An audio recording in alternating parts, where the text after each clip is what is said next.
and good evening. I'm Susan L., Vice President and Executive Director of the Foundation for Barnes-Jewish Hospital. It's my pleasure, truly my pleasure, to welcome you to our first Leading Edge Medicine of the year, 2022. Last year, the Foundation celebrated its 25th anniversary with gratitude to our donors who make our mission to enrich lives, save lives, and transform healthcare possible. During that quarter of a century, BJC Healthcare has seen remarkable growth.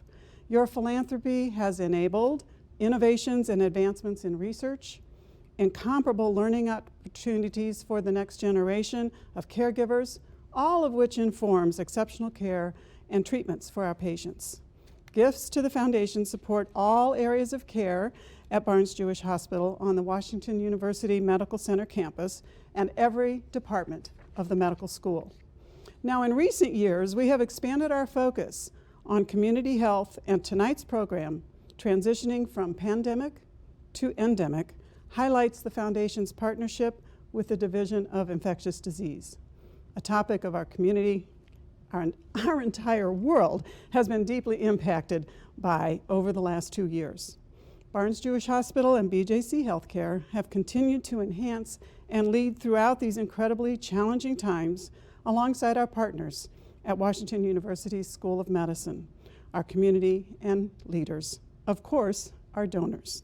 Your gifts, the community's philanthropic support, makes this eminently more possible and has enabled this incredible work to continue. Thank you. I would like to acknowledge the members of the Foundation's Board of Directors. Thank you, Board, for all you do for the Foundation on behalf of our hospital and our community. After our presentation, Dick Miles, Chairman of the Board, will say a few words to conclude the evening. Now, before we begin the program, a friendly reminder to enter your questions and comments throughout the evening in the chat box to the right of your screen. We love to see your engagement and interaction and want to know what you're thinking as we're going through the program while we're connecting virtually.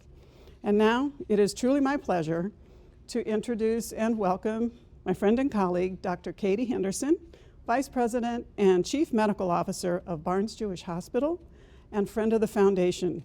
She will share more about tonight's program and introduce our speaker, Dr. Stephen Lawrence. Katie. Thank you, Susan. I'm honored to be here with you tonight and to introduce our featured speaker, Dr. Lawrence.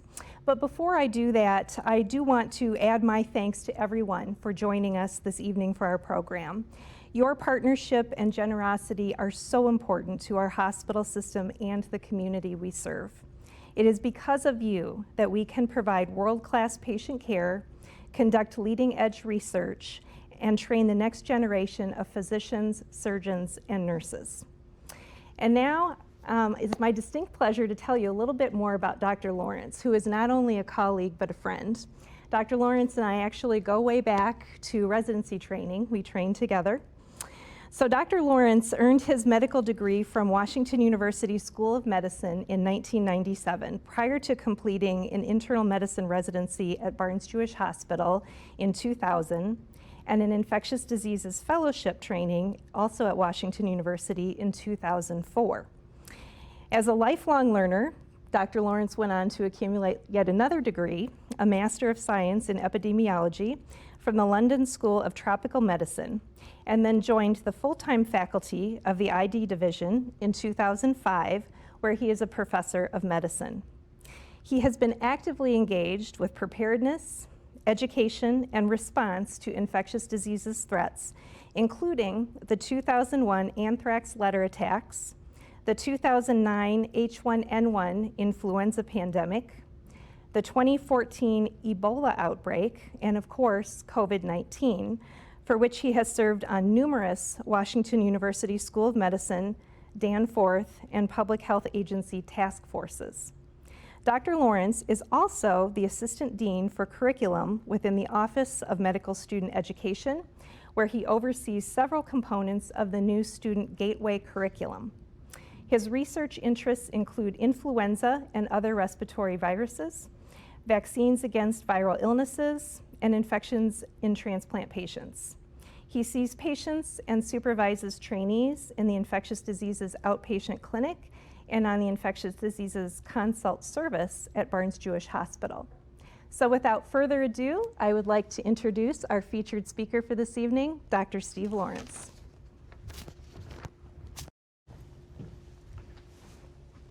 Okay, and thank you for the introduction, Dr. Henderson. We've come a long ways since our days when we were roaming the halls of 12200 together, right?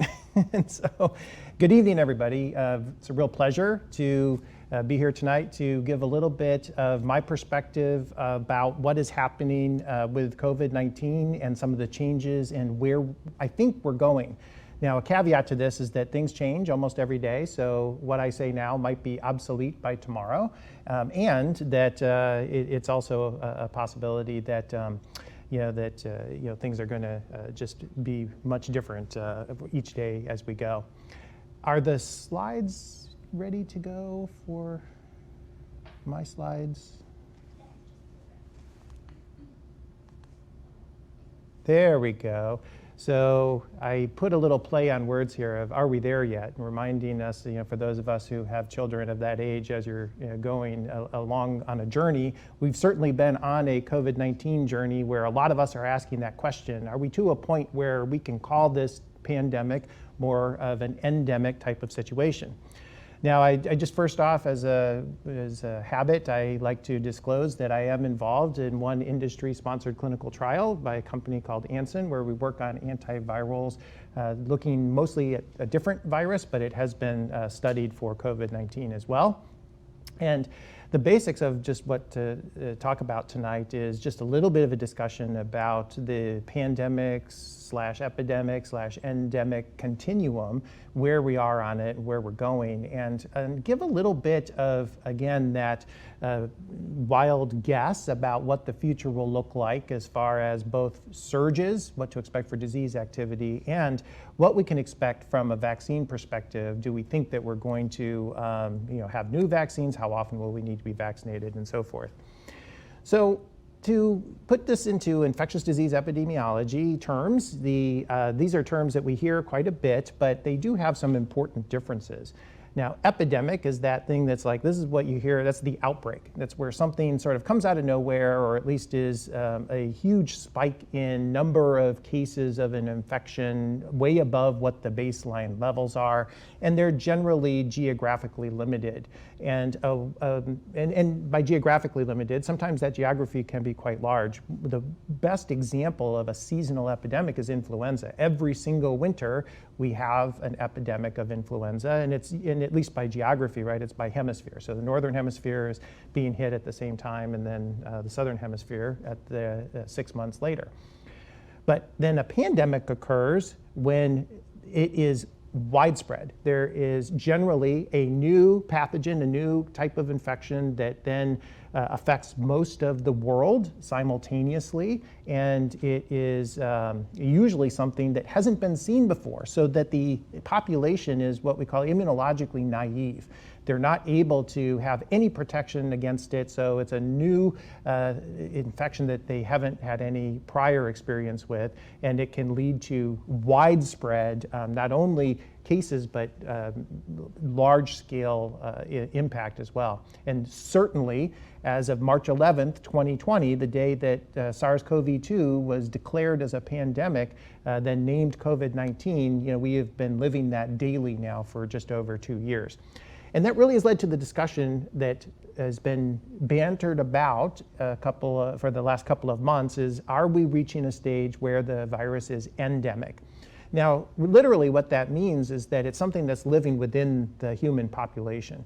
And from an infection standpoint, what it generally describes is when you have this sort of continuous baseline level of activity, so that there's constantly some presence of it there. And we don't necessarily, from a literal perspective, expect COVID-19 to be truly endemic in that it's going to cause disease continuously all year long. Eventually, most of us believe that it will settle into more of a seasonal pattern like influenza. But I think what really most people are talking about when they say, when will this become endemic, is when can we really sort of relax for good? When can we stop doing all of the measures that we've been doing to try to make, to try to protect ourselves versus this virus?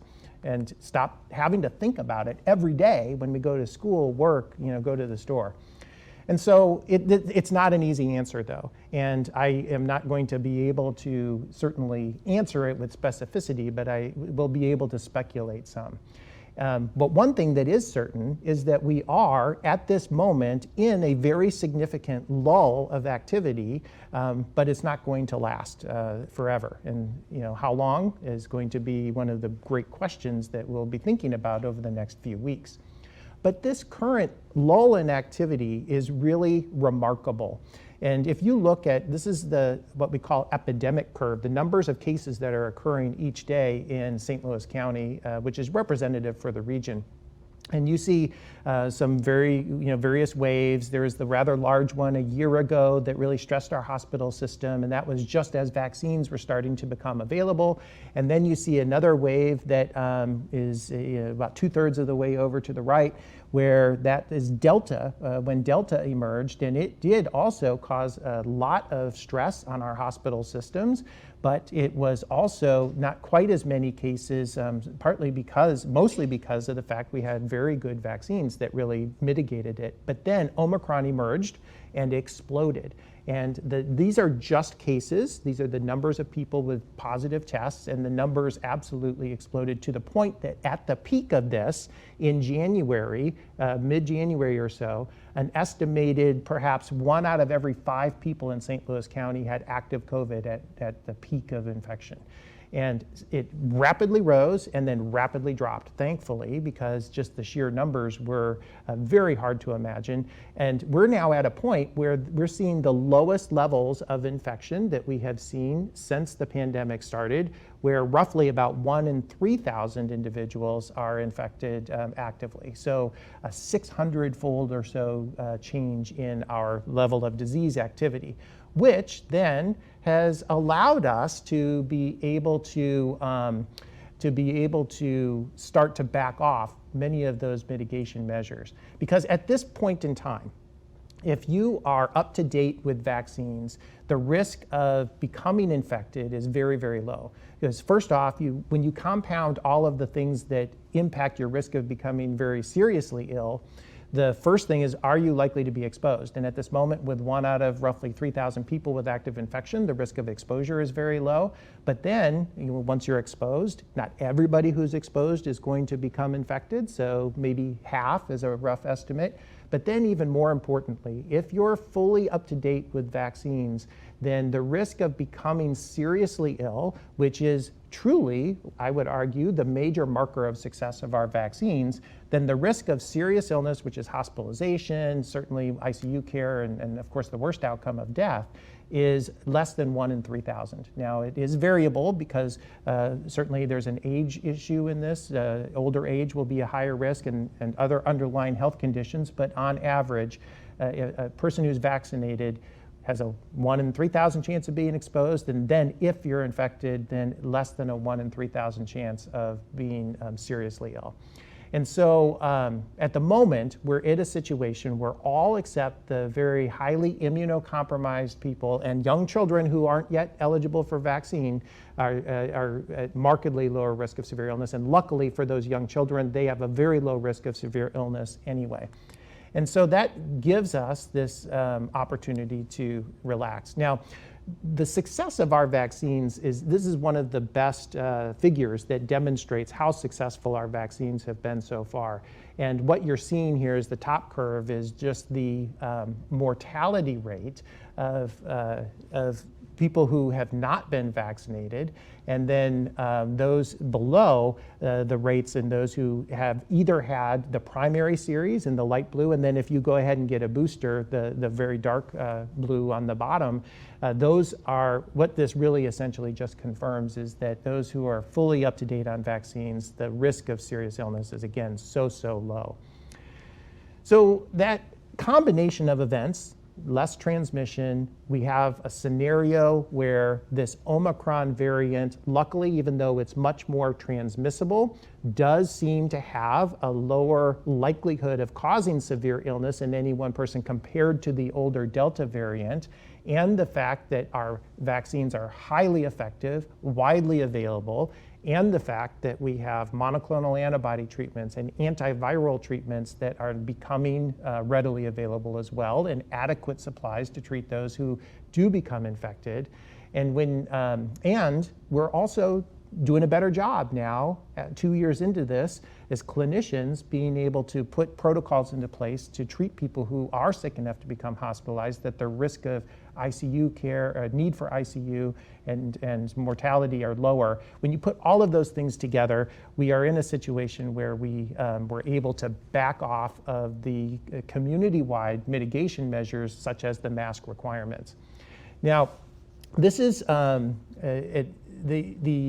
decision that is made to back off, sort of gathering restrictions, indoor mask requirements, is based not just on the total number of cases, but this much more important metric of how our hospitals are doing. And that's really going to be, moving forward, the marker or the driver of what would cause us to reinstate new mitigation measures. So if we're starting to see Barnes-Jewish Hospital becoming filled again with many more patients. Right now, we have only 10% of the number of COVID patients today that we did back in Barnes right now than we did back at the peak of this.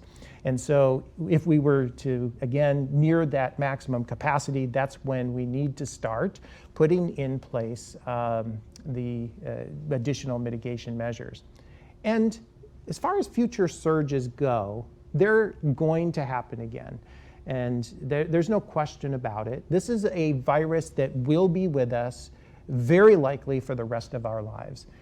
As we have all grown up, all of us have lived our entire lives in the presence of influenza. It is likely from here on forward. This will be another virus that is part of the respiratory virus season that we experience every winter. But the pattern of what it's going to look like is still not certain. Most of us believe that eventually it will settle into a seasonal pattern like influenza demonstrates. And as you can see, every single year with influenza, there's an epidemic that occurs almost always between October and March. And each year is a little different because there are different subtypes of influenza. Sometimes one predominates versus another one. And sometimes the season is really a bad flu season. Sometimes it's a mild flu season, but there's always flu. There's always an epidemic. And most of us believe that COVID will settle into that kind of pattern.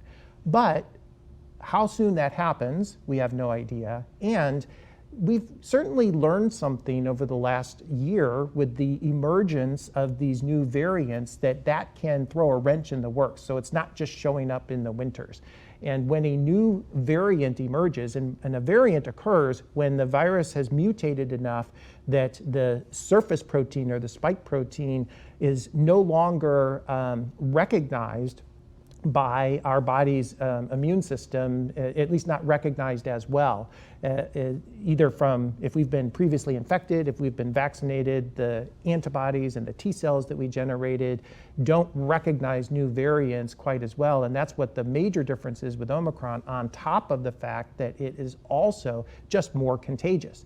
So when these new variants emerge, they will likely, especially if they're like an Omicron, be able to break the pattern of just showing up in the winters. So how it's going to play out over the next couple of years, we really don't know, even if we do think it's going to settle into that seasonal pattern. On the horizon, actually like right on the horizon, like right outside our window, is this subvariant of Omicron called BA2.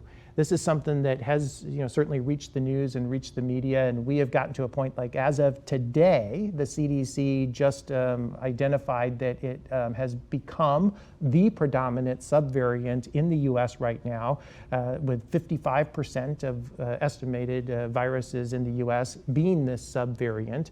And just like when Omicron emerged, the original version of it, within 3 or 4 weeks, it took over and essentially just eliminated the old Delta variant, which actually was a good thing because Delta was a little more serious.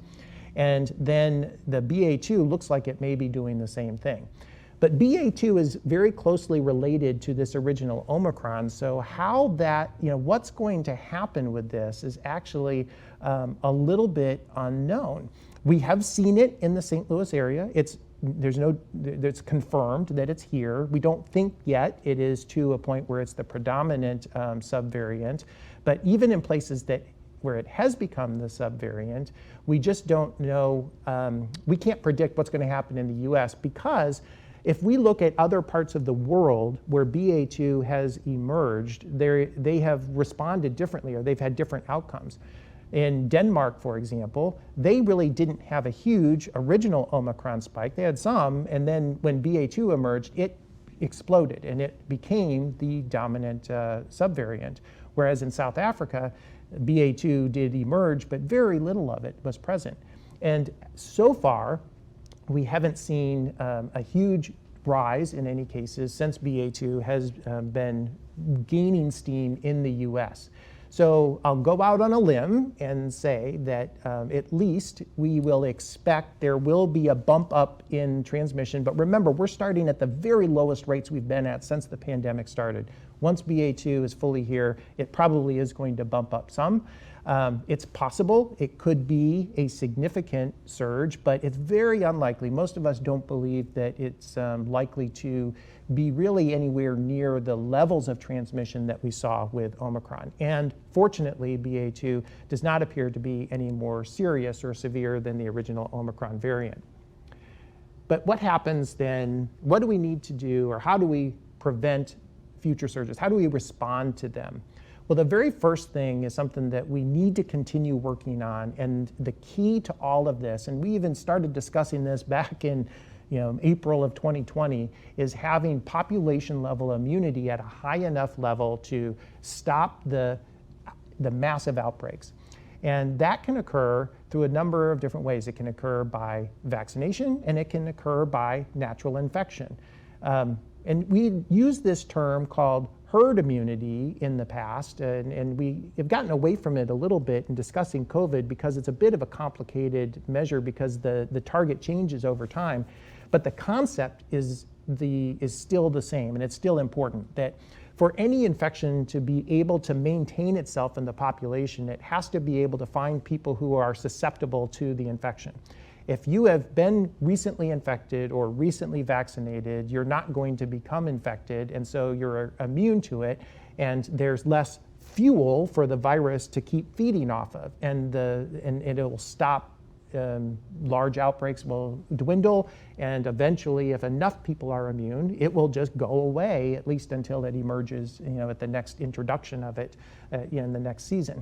And so the key to this is increasing population level immunity. Omicron did a job, kind of did our job for us because it infected 20 to 30% of the entire US population and gave people at least some short-term immunity to, which is probably why we don't think BA2 is going to be a huge problem here, because most people who had Omicron recently are going to be mostly protected versus BA2.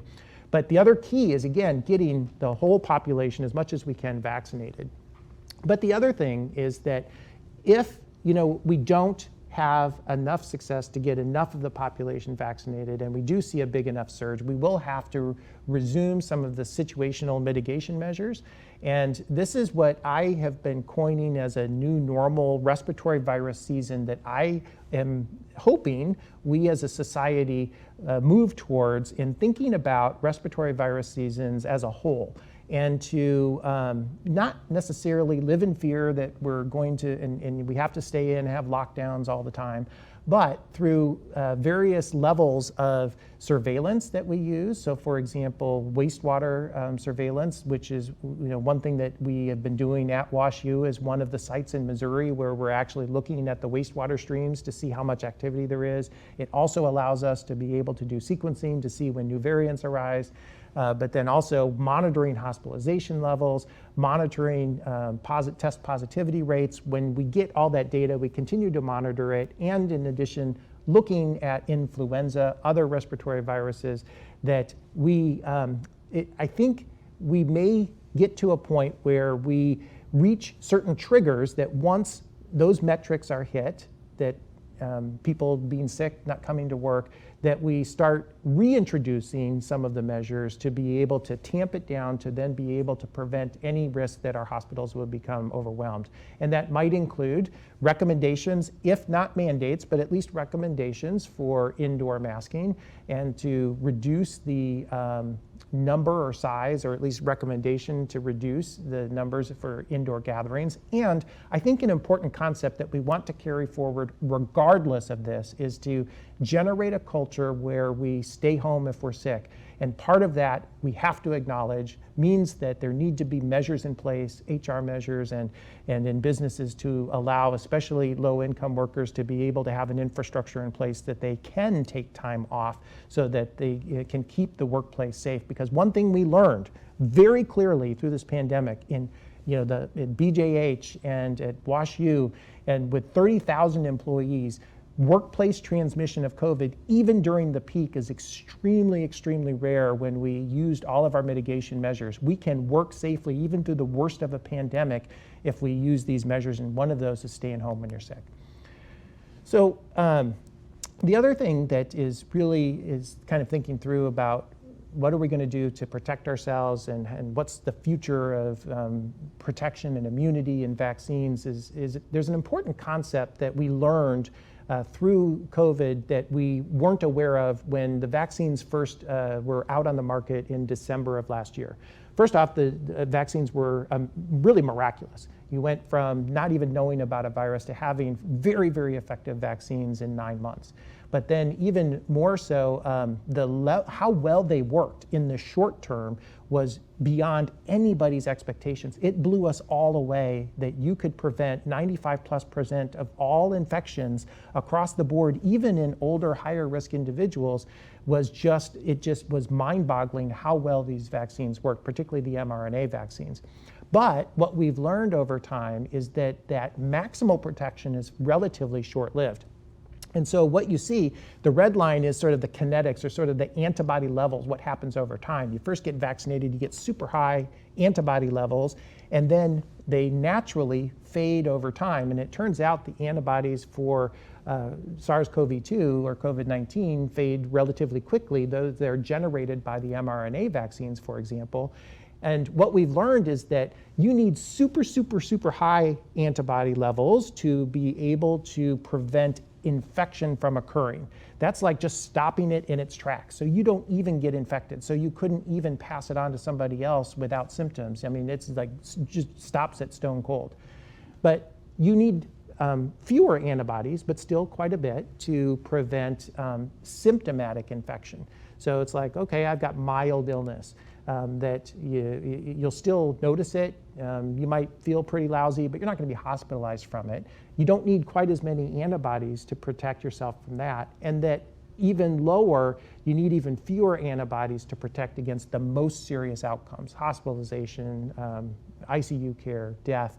And so what it looks like, what we're seeing, is that for the most part, most people are able to generate high antibody levels at first, but they start to wane after a few months, such that you lose protection versus the asymptomatic infection. And especially with Omicron, we lose protection versus mild infection, but those antibody levels are still high enough to prevent the more serious illness.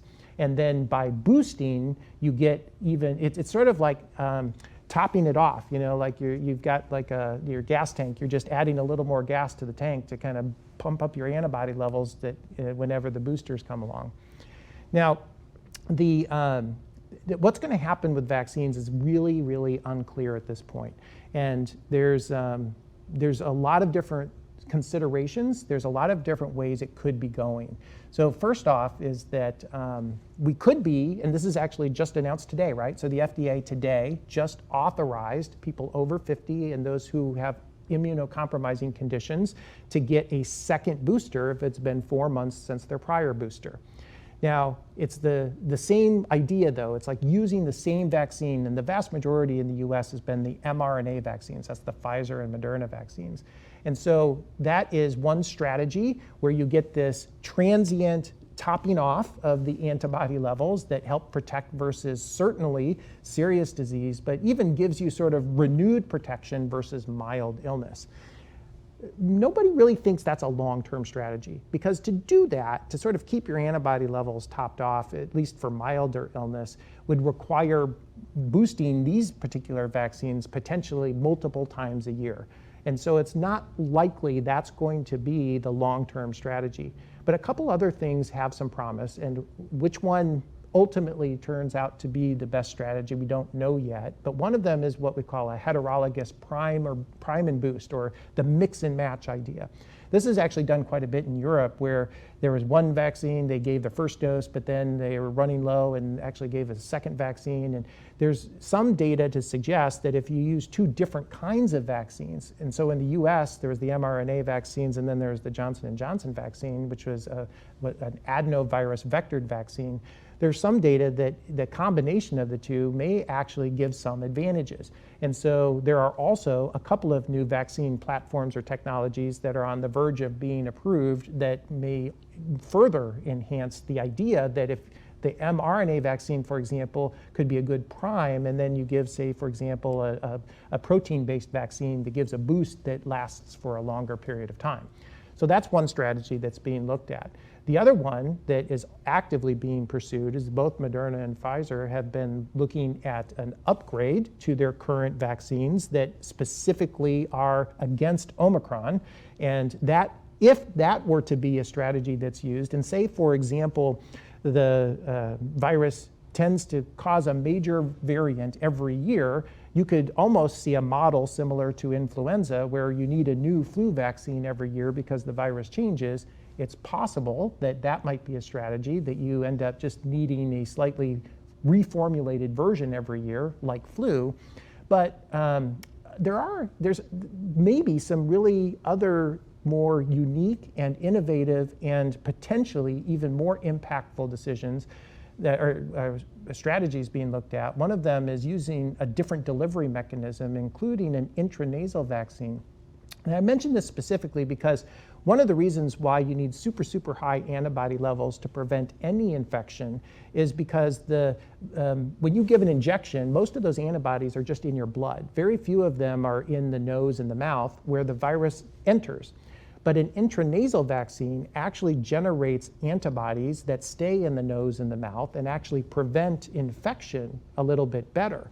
And so, and I also wanted to highlight this because it also, some of the foundational work that might end up, hopefully, into a product with an intranasal vaccine was done in the laboratory of Mike Diamond at our institution. And so this was, sort of laying the groundwork for what could become a major player in a new vaccine strategy. And then finally, there's already work being looked at to address universal vaccines, something we've been looking for flu for 20 years and spend $5 billion trying to find one. But the universal vaccine for a coronavirus might be a little easier to accomplish. Not quite sure yet, but it's possible that you could develop a vaccine that has activity versus all of the different coronaviruses, not only the SARS-CoV-2, but SARS, the original SARS virus, which luckily disappeared, or even the MERS, Middle Eastern Respiratory Syndrome coronavirus, which still does cause sporadic disease in the Arabian Peninsula, but that has a 30% fatality rate. So it's possible that you could develop a coronavirus vaccine that would be effective versus all of them. So I'll wrap up by just leaving a few take-home points here, in that this actually is a good time to take advantage of this lull in activity, because the risk of transmission that we're seeing is as low as it's been since the pandemic started. But we always have to have a caveat or an asterisk to this, because for those who are highly immunocompromised and still at risk, even after vaccination of serious illness, which about 3 to 5% of the population are, that there's still, you have to be cautious, because even with that low risk, you don't want to get it. The future surges absolutely will occur. We will see higher levels of activity. So again, more reason to sort of take advantage of that now. And then there will be future vaccines recommended for all of us. What that's going to look like remains to be seen. And ultimately, though, we have learned how to be able to go to school, go to work, run a hospital, do the things we normally do, even in the worst of a pandemic for most types of businesses with the appropriate mitigation. We will just have to reach into that toolbox to pull out some of those mitigation tools if needed with future surges, but we should at least be confident that we know how to do it and we can do it. Okay, so I will end on that note and hand over to, I guess, to see if there are questions. Yes, thank you so much, Dr. Lawrence, for a wonderful presentation.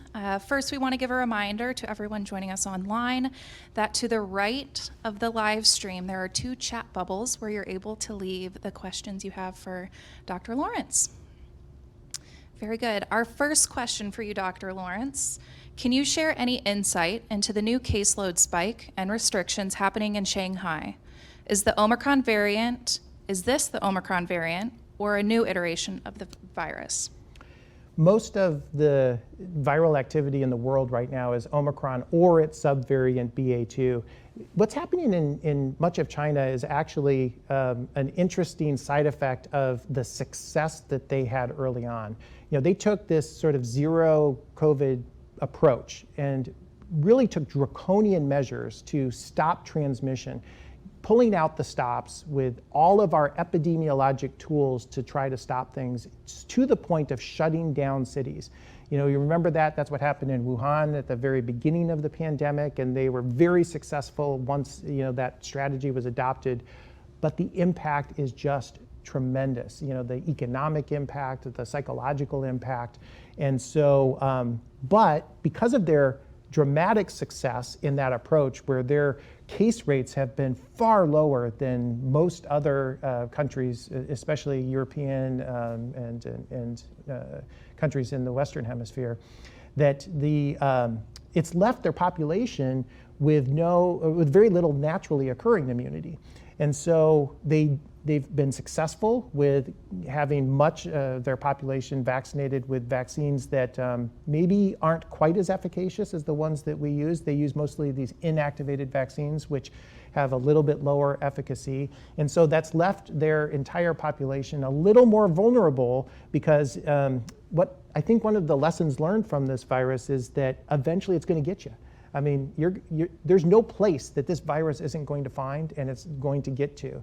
It's just whether it happens earlier or later. And you could make a strong argument that in all of those efforts to keep it tamped down during the early stages, when it was a more dangerous virus and there was no vaccine available, they saved many thousands, hundreds of thousands, maybe million plus lives. You know, we've had almost 1 million deaths here in the United States that, you know, we could have prevented a lot of those.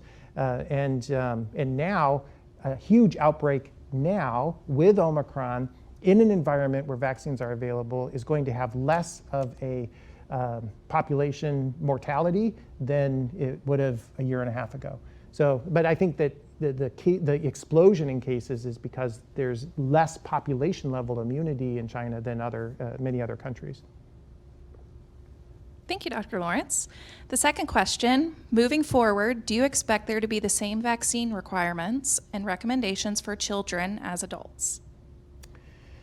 Yes, well, the good news is that there does seem to be some progress being made for the younger children under age 5, which currently do not have a vaccine option. The original application by Pfizer to look at this was a little bit disappointing because And I think it may have been that the dose that they used was a little too small, but they didn't quite have enough efficacy to lead to authorization by the FDA.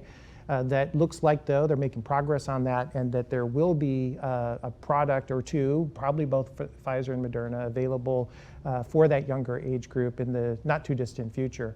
Now, for recommendations, you know, I think that we have struggled, and another lesson learned from this is the intersection between good public health practice and policy, and that we have especially and perhaps uniquely in this country more than many others, had this existential struggle between sort of these philosophical ideas about the role of vaccine requirements. And so as far as what recommendations are going to come out, there will very likely be public health recommendations that say, everybody should be up to date on their COVID vaccine. But then in practice, how that is applied is going to, and this is really remarkable how much we have seen variation from region to region, state to state, city to city, that is based more on political sort of calculations rather than public health decision making. Next question is, are the boosters going to be like flu shots? An educated guess at the variant type? Yeah, that was one of the slides that, I think that it is possible that we will see annual changes in the vaccine, but I don't think that's a foregone conclusion. And we will probably know, I would say by, if not, probably not by the end of this season, but by the end of next season. So my guess is by the end of 2023, we'll have a good idea if this is going to be something that's required annually. But we really need to first find out how quickly major variants occur, and if the pace of major variants arising continues to occur as quickly as it has. And we also need to be able to measure and track how much waning of immunity continues to occur after additional doses are given, once new boosters come along. And I think we're still collecting data on the idea of using newer vaccine technologies and a mix and match vaccine approach to see if that gives a longer duration. So the end result is that maybe. Thank you.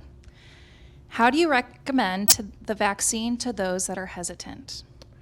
So it depends on the reason for hesitancy. There has been actually a fair amount of work that has been done looking at vaccine hesitancy versus resistance versus refusal. And the reasons are varied. First off, early on especially, people were categorized as vaccine hesitant, and there's still actually an issue of vaccine access. Even though we have enough vaccine for the whole country, we have put into place so many mechanisms that essentially everybody at one point lived within 20 miles or less of being able to access vaccine. We still have some struggles in some remote rural areas and certainly in some urban areas of reaching people. It's access to care. So we don't want to confuse that there are still some pockets that just don't have access to care for various reasons. The hesitant part, though, is a couple of different categories, and there's been some good research done. In fact, research done by Elvin Gang and our group at WashU that has looked at some of the reasons behind hesitancy, and that and it's important to understand what those reasons are because the interventions to address them are different.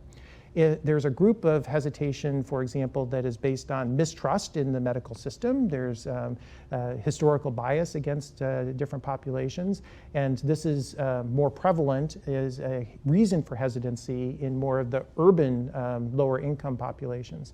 And that area of hesitancy, we've actually made quite a bit of progress with outreach and investing in working with trusted messengers. And so because it all boils down to, for everybody, you listen to who you trust, and whether it's your family, whether it's clergy, whether it's the news, whoever it is that you trust, that's who you listen to. And so there's been actually a fair amount of success in the vaccine hesitant for that reason. But then there's the vaccine more resistance or even outright refusal that seems to be a little more politically driven and some of an ideological kind of resistance to. And that's been a harder nut to crack because, again, ultimately, it all comes down to listening who you trust.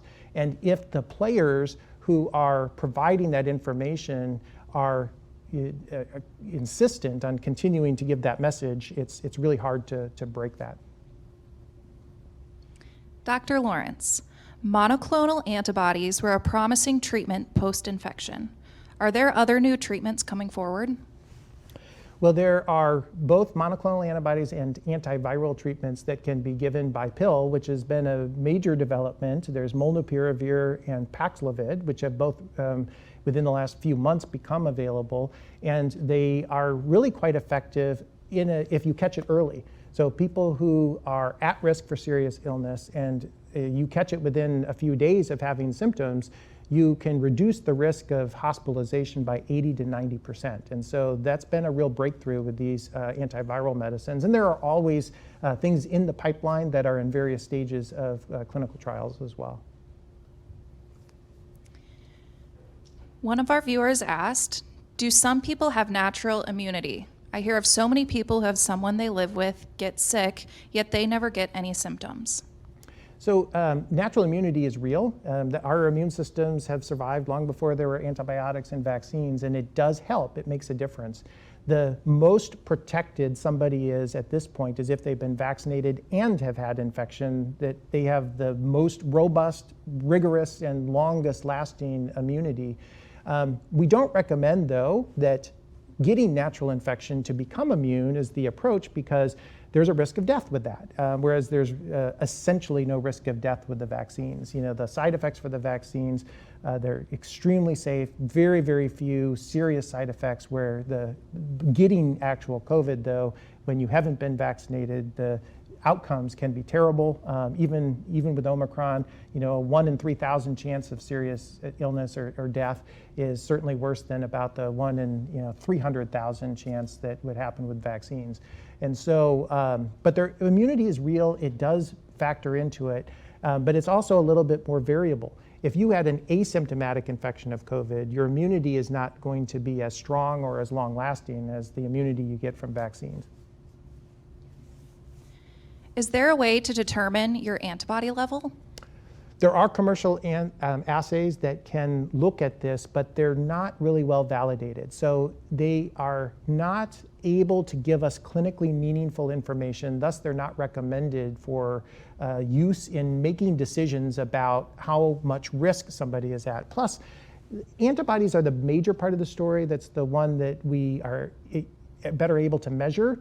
But there is another part of what we call cellular immunity that wouldn't show up on an antibody test that does still have some importance and provide protection for individuals. Thus, checking an antibody test doesn't change what you would do. In other words, if you're at risk for serious illness, whether you have an antibody test that's positive or not, you would still be careful.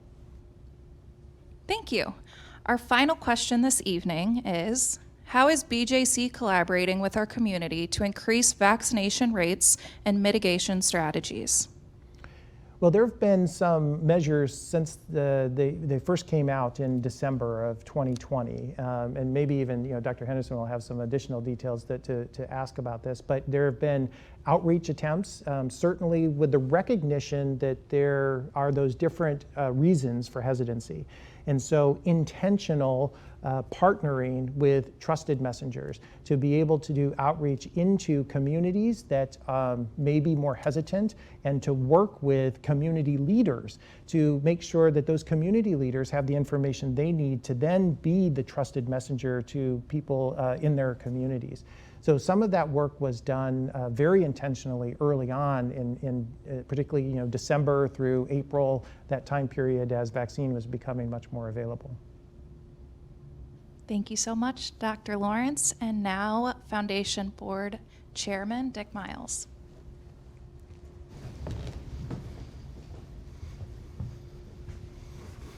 Thank you all for joining us tonight and for the excellent dialogue around infectious disease. I'm Dick Miles, the chairman of the board of the Foundation for Barnes-Jewish Hospital. And Dr. Lawrence, that was a tremendous presentation. I feel a lot more calm now than I did when I first walked into this room, but it was comprehensive and on a level that I think we can all understand. And we all know that we're living with this every day, and the progress that you all are making at Washington University and throughout the medical community are greatly appreciated by all. We're grateful for everyone's partnership and time this evening. I invite you to consider sharing something that you've learned tonight with your friends and family. Tell them about our event or share the video of this virtual program. The recording will be posted to the Foundation's Facebook page and to the website soon. On the Foundation's website, which is barnesjewish.org, you will find even more information about the dates and topics of future events. And we want you to tell your friends about it because there's a lot going on, And we want to open these things up to the community in general because there's a lot of learning that we can promote. Lastly, be sure to complete the survey about this event to the right of your screen. Your feedback truly helps us shape the future of the Foundation events. Thank you again for your time and for joining us this evening. Good night.